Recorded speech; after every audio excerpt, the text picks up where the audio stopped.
వరలక్ష్మీదేవి వ్రత కథ చెప్తూ ఉంటాను. అక్షతల పూలు చేతిలో పట్టుకొని కథ వింటూ ఉండండి. శౌనకాది మహర్షులను ఉద్దేశించి సూత మహాముని ఇలా చెప్పుతున్నారు. ఓ మునరారా, స్త్రీలకు సౌభాగ్యదాయకమైన వ్రతము ఒక దానిని పరమశివుడు పార్వతీదేవికి చెప్పారు. లోకోపకారం కొరకై ఆ వ్రతాన్ని గురించి మీకు తెలియజేస్తుంది, శ్రద్ధగా వినండి అని చెప్పాను. పరమేశ్వరుడు ఒకనాడు భస్మసింహాసనంపై కూర్చొని ఉండగా నారద మహర్షి ఇంద్ర దిక్పాలకులకు స్తుతి స్తోత్రములతో పరమశివుడిని కీర్తిస్తున్నారు. ఆ మహత్తర ఆనంద సమయంలో పార్వతీదేవి పరమేశ్వరుని ఉద్దేశించి, నాథ, స్త్రీలకు సర్వసౌభాగ్యములు పొందు పుత్రపౌత్రగా భరించుటకు తగిన వ్రతం ఒక దారిని చెప్పండి అని అడిగింది.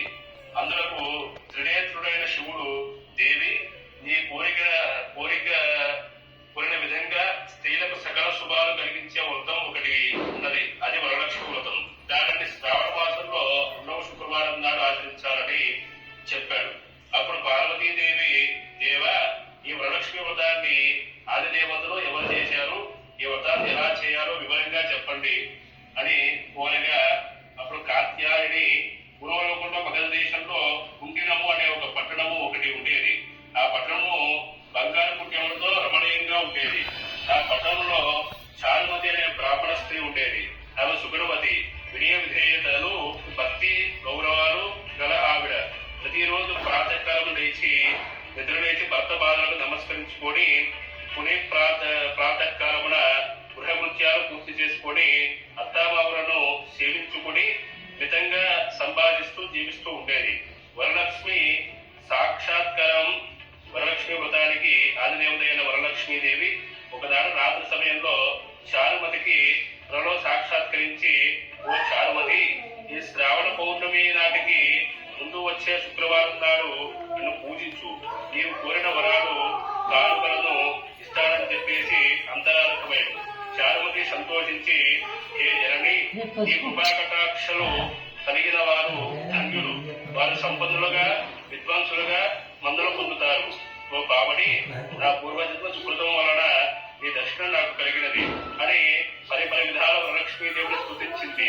అంతలోని చారుమతి మేల్కోరాగా అదంతా కళగా గుర్తించి తన కళను భర్తకు అత్తామామలకు తెలియజేసింది.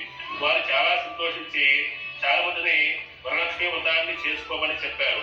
ఊరిలోని వనితలు చారుమతి కళను గురించి విని వారు కూడా పౌర్ణమి ముందు రాబోయే శ్రావణ శుక్రవారం కోసం ఎదురు చూస్తూ ఉండగా, శ్రావణ శుక్రవారం రోజున పట్టణంలోని స్త్రీలందరూ కూడా ఉదయాన్నే లేచి తలారా స్నానం చేసి పట్టు వస్త్రాలు ధరించి చారుమతి గృహానికి చేరుకున్నారు.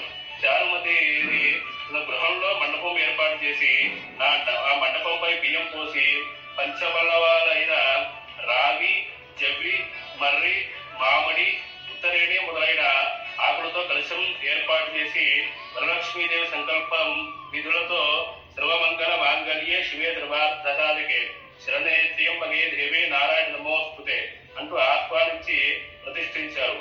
అమ్మవారిని షోడశోపచారాలతో పూజించారు. భక్ష్యభోక్త్యాలతో నివేదించారు. 9 పోగుల దూరాన్ని చేతికి కట్టుకున్నారు. దక్షిణ నమస్కారాలు ప్రదక్షిణ నమస్కారం చేశారు. మొదటి ప్రదక్షిణ చేయగానే కాలి అంధ్రయందు గల్లు గల్లుమంటూ మ్రోగాయి. 2వ ప్రదక్షిణ చేయగా హస్తాలకు